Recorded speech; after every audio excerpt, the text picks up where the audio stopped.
बहुत क्रोध आता है। इस समय मैं नाम जप करता हूँ, नाम जप करने से क्रोध कम होता है, पर नाम जप छोड़ते ही क्रोध और बढ़ जाता है। इस स्थिति में आपका क्या? आपका प्रश्न है यार, बड़े गुरु आदमी हो तुम। इतनी छोटी अवस्था में तो इतनी सूक्ष्म बात पकड़ रहे हो, बहुत बढ़िया बात है, बहुत आध्यात्मिक अच्छे आदमी बनोगे तुम। तुम नाम जप करते हुए जब तुम्हारे अंदर गलत वृत्ति आती है ना, तो अंदर जो मन में गलत वृत्ति होती है वो डिलीट होती है, वो नष्ट होती है। तो ऐसे नाम जप का अभ्यास करो कि खाली समय ही ना रहे। क्रोध तभी, अच्छा क्रोध क्यों आता है? कामना से क्रोध आता है, जैसे हम चाहते हैं ये हो जाए और वो नहीं होता तभी क्रोध आता है। क्रोध की स्वयं की सत्ता नहीं, कामा संजायते क्रोधा, क्रोधाय स्मृति विभ्रमाय स्मृति भ्रंशात् बुद्धिनाशो बुद्धिनाशात् प्रणश्यति। काम, जब हमारी कामना की पूर्ति में बाधा पड़ती है तो क्रोध आ जाता है। इसलिए हम हर समय नाम जपने का अभ्यास करें। जब क्रोध आ जाए तब दांती पीस ले ऐसे, मुझे बोलना ही नहीं है बस। क्योंकि अगर क्रोध में बोलना शुरू किया तो फिर क्रोध आने पर भजन क्षीण हो जाता है, आनंद क्षीण हो जाता है और हमसे अपराध बन जाता है। अपने से बड़ों के प्रति भी गलत शब्द निकल जाते हैं, अपवित्र भाषा भी। ज्यादा क्रोध आ जाए तो गालियां भी आने लगती हैं, जबान पे दुरुक्ति गालियां आने लगती हैं और बड़े कटु वचन निकलने लगते हैं। इसलिए क्रोध को रोकना है तो मौन धारण कर ले। जहां क्रोध आए उसी समय चुप, वहां से हट जाए। जहां जिस अवस्था में क्रोध आ रहा हो उस परिस्थिति का त्याग कर दे, एकांत हो जाए, मौन हो जाए, उस समय बचे। अब ये नहीं कि भिड़े, अगर भिड़े तो फिर क्रोध आ गया, फिर गाली गलौज, फिर मारपीट, फिर हिंसा। इससे जितना बचा जा सके। ये राक्षसी प्रवृत्ति है, क्रोध जो है ये आसुरी प्रवृत्ति है, ये नाश कर देती है। इसलिए सबको इससे बचना चाहिए। जिस समय क्रोध आ जाए उस समय मौन हो जाओ, जिस समय क्रोध आ जाए उस समय हट जाओ। जिस समय क्रोध आवे जोर जोर से राधा राधा बोलने लगो, क्रोध शांत हो जाएगा।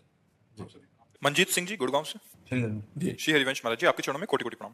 गुरुदेव, कुछ समय पहले तक शराब और गंदे आचरणों से लिप्त था, फिर 6 महीने पहले श्री जी की कृपा से आपकी शरणागति मिली, शराब छूट गई, भोजन भी सात्विक हो गया, नाम जप भी खूब बढ़ा, परंतु मैंने अपने घर में उसका वखान करना शुरू कर दिया, जिससे नाम जप अभी थोड़ा कम होना शुरू हो गया। महाराज जी, श्री जी से क्षमा मांगी, पुनः नाम जप करना भी शुरू हो गया, परंतु महाराज जी क्रोध पर काबू नहीं पा पाता, जिससे बाद में घंटों पश्चाताप में जलता रहता हूँ, नाम जप भी कम हो जाता है। ऐसी स्थिति को सामान्य लाने के लिए बहुत समय लग जाता है। हाँ, नाम जब बढ़ाइए और जब क्रोध आवे तो हम क्रोध को परीक्षा समझें कि भगवान मेरी परीक्षा ले रहे हैं, मुझे क्रोध नहीं करना है। ये भजन के विघ्न है, काम क्रोध लोभ मोह मद मत्सर। अहंकार नहीं करना, ईर्ष्या नहीं करना, परिवार से मोह नहीं करना, क्रोध नहीं करना, काम भावना से किसी पराई स्त्री को नहीं देखना। तो जब हमारा मन क्रोध में आवे तो सावधान, राधा राधा राधा राधा राधा बोलना नहीं, हमें उस विषय में नहीं बोलना। ऐसे हट जाना है जैसे हम अभी बात ही नहीं कर रहे थे, बिल्कुल पीछे तुरंत मुड़िए, हटिए, चल दीजिए। उत्तर चाहे बालक क्यों न हो, उस समय हट जाइए, फिर बाद में समझाइए। क्रोध के लिए उस समय वो स्थान, वो परिस्थिति आपको छोड़नी पड़ेगी। नहीं तो जहां प्रत्युत्तर हुआ तो गालियां आएंगी, फिर वो क्रोध अपना स्वरूप प्रकट कर देगा। वो बुद्धिमानी यही कि तुरंत मौन होइए और वहां से हट जाइए। महाराज जी अपने बच्चों को भी डांट देते हैं, मैं इतना जलता हूँ। हम ये कह रहे हैं कि बच्चों को डांटने का नाटक किया जाता है क्रोध का। तो तुम अगर ऐसे गलत बात किए तो, और समझ रहे हो, अगर पढ़ाई ठीक से नहीं की ना तो आप हमें, अंदर कोई क्रोध नहीं। क्रोध का नाटक करना और क्रोध होना, ये थोड़ा अंतर है। बच्चे में क्रोध को करना होता है, परिवार में क्रोध करना होता है, जरूरी है। जैसे छोटे छोटे बच्चे हैं, अगर वो भयभीत हमसे नहीं हुए, थोड़ा थोड़ा भय होना जरूरी। यार अगर हमने जो पापा ने कहा वो पाठ नहीं तैयार किया तो मारेंगे, यार हम कोई गलती करेंगे हमारे पापा जानेंगे, तो उनको भय होना जरूरी। भय से वो सत्मार्ग में चलेंगे, लेकिन इतना भय भी नहीं कि वो आपसे दूरी बना ले। कभी मित्रवत व्यवहार करके ऐसे बैठते हैं, खेलते हैं कि वो अपनी छोटी सी छोटी कमियां भी आपको बता दें, और कभी पिता की तरह हम होकर उनको डांटते हैं जिससे वो भयभीत होकर के असत मार्ग का त्याग कर दें। लेकिन हमें क्रोध का नाटक करना है, क्रोध नहीं करना, जैसे शिष्यों से करना पड़ता है। तो ये अगर हमको उस समय सोचो तो 100 में 100% हम क्रोधित नहीं हैं। हम अपनी नौकरी निभा रहे हैं, हमें गुरु भाव से उन्होंने स्वीकार किया। अगर उनकी गलतियां बन रही तो हमारा कर्तव्य है उनको डांट करके अच्छे आचरणों में युक्त करना। ऐसे आप पिता है, अगर अपने पुत्र को अच्छे आचरणों से युक्त करना है तो कभी कभी क्रोध का नाटक करना पड़ता है। तो अगर पिता का शासन पवित्र है तो अब आजकल शासन ही नहीं रह गया है। बच्चे पढ़ लिख करके माता पिता का अपमान कर रहे हैं, माता पिता की अवहेलना कर रहे हैं, क्योंकि बच्चापन से डाली नहीं गई बात। खेलने के लिए मोबाइल दे दिया गया और धीरे धीरे धीरे धीरे मोबाइल से इतने गंदे आचरणों में प्रयुक्त हो जाते हैं, इतनी मलिन बुद्धि हो जाती है कि अपने पूज्य माता पिता का अपमान करने लगते हैं, अवहेलना करने लगते हैं, और इतना दूर निकल जाते हैं सतमार्ग से कि लौटना मुश्किल हो जाता है। गंदे गंदे व्यभिचार में, व्यसन में फैल जाते हैं। तो ये क्रोध करना अनिवार्य है, पर क्रोध अंदर से नहीं, बाहर से नाटक करना है। क्रोध का नाटक करना है, अंदर से करोगे तो आप परेशान हो जाओगे।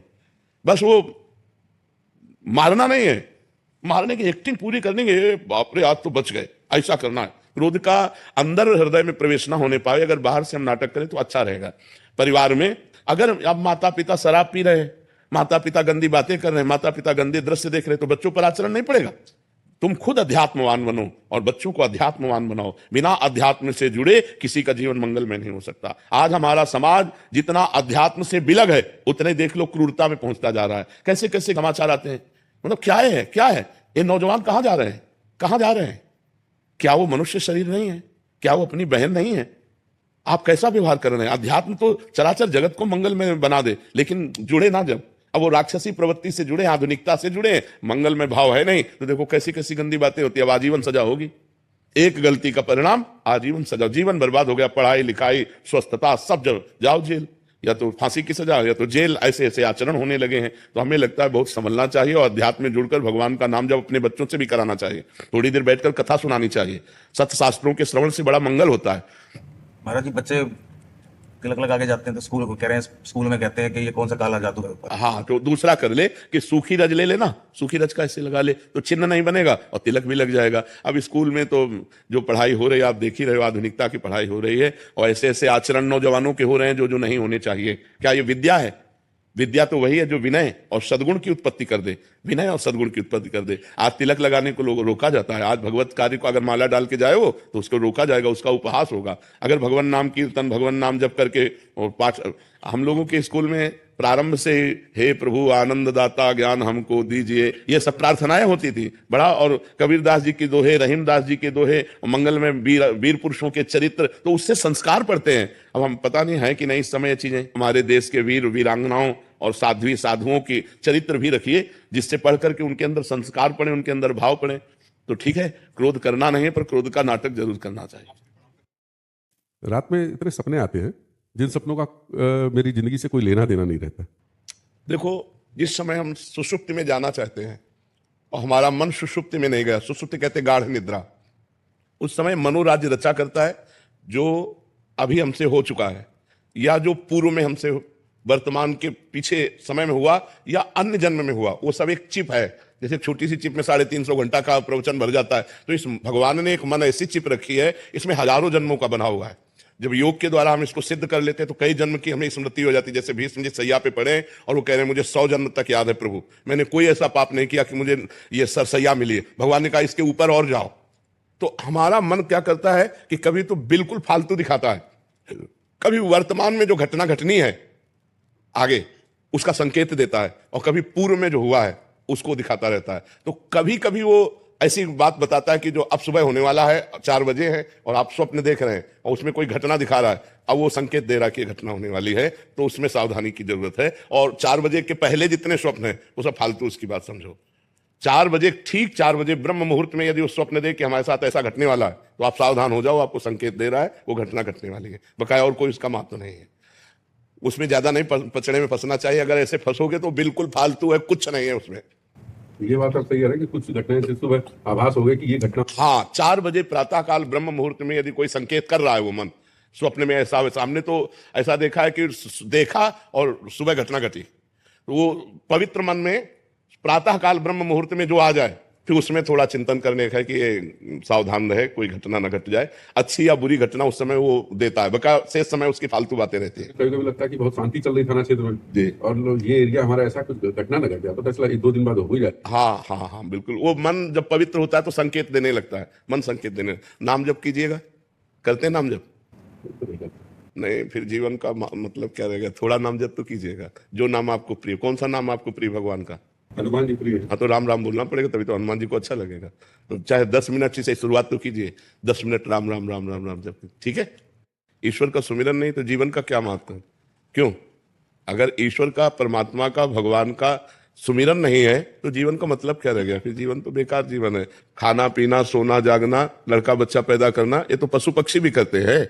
अगर मनुष्य जीवन में परमात्मा का सुमिरन नहीं तो जीवन का महत्व क्या रह गया? तो जरूर करना चाहिए सबको परमात्मा का। हाँ, निरंतर नहीं हो पा रहा तो थोड़ी देर तो कर लो, रोज नियम बना करके करोगे तो धीरे धीरे उसको बढ़ाते चले जाओ, निरंतर परमात्मा का सुमिरन होने लगे, यही मनुष्य जीवन की सार्थकता है। चाहे जिस संप्रदाय में हो, यदि परमात्मा का सुमिरन नहीं है तो कल्याण होने वाला नहीं। सुमिरन से कल्याण होता है। जितना आपका अंदर ही अंदर चिंतन चलेगा उतना ही आपका मंगल होगा। परमात्मा का सुमिरन ही जीवन का परम लाभ है। जिस रज को ब्रह्मेश्वरादि सुदरूह पदारविंद श्रीमत् पराग परमाद्भुत वैभवाया सर्वार्थ सार रसवर्षि कृपार्थ दृष्टि तस्या नमोस्तु वृषभानुभुवो महीने।